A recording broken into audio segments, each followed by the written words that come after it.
Myanmar மற்றும் தாய்லாந்தில் அடுத்தடுத்து ஏற்பட்ட நிலநடுக்கத்தால் கட்டிடங்கள் சீட்டுக்கட்டு மாதிரி சரிஞ்சு விழுந்து பெரும் சேதத்தை ஏற்படுத்தியிருக்கு. கட்டிட இடிபாடுகளில் சிக்கி பலர் உயிரிழந்திருப்பதாகவும் தகவல் வெளியாகியிருக்கு. நிலநடுக்கத்தால் உருக்குலைந்த வீடுகள், அலுவலகங்களுடைய புகைப்படங்கள் வெளியாகி பார்ப்பவர்களை பதற வச்சிருக்கு. இன்னைக்கு அதாவது வெள்ளிக்கிழமை மதியானம் மியான்மர் தாய்லாந்தில் 7.7 லிட்டர் அளவில் சக்தி வாய்ந்த நிலநடுக்கம் ஏற்பட்டுச்சு. இந்த நிலநடுக்கம் அடுத்தடுத்து 3 முறை தொடர்ந்து ஏற்பட்டதால் மியான்மர் மற்றும் தாய்லாந்தில் பெரும் சேதமும் ஏற்பட்டிருக்கிறது அப்படின்னு தகவல் வெளியாகியிருக்கு. இந்த நிலநடுக்கத்தால் பலர் உயிரிழந்து இருக்காங்க. இந்த நிலநடுக்கத்தின் தாக்கம் வட இந்தியாவிலும் உணரப்பட்டிருக்கு. தாய்லாந்து தலைநகர் பாங்காக்ல நிலநடுக்கத்துடைய தாக்கம் மிகப்பெரிய அளவில் சேதாரத்தை ஏற்படுத்தியிருக்கு. 2 பேர் உயிரிழந்துள்ளதாகவும் பலர் கட்டிட இடிபாடுகளில் சிக்கியிருப்பதாகவும் தகவல் வெளியாகியிருக்கு.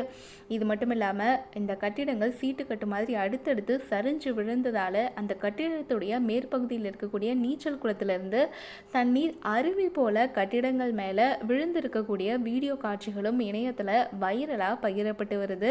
இந்த காட்சிகள் பார்ப்பவர்களுக்கும் பதட்டத்தை உண்டு பண்ணியிருக்கு அப்படிங்கிறது மிகை கிடையாது. இதனால் மக்கள் பாதுகாப்பாக இருக்கும்படி அங்கே இருக்கக்கூடிய அரசாங்கமும் சமூக வலைத்தளங்களில் பலரும் மக்களுக்கு ஆறுதல் சொல்லி வராங்க.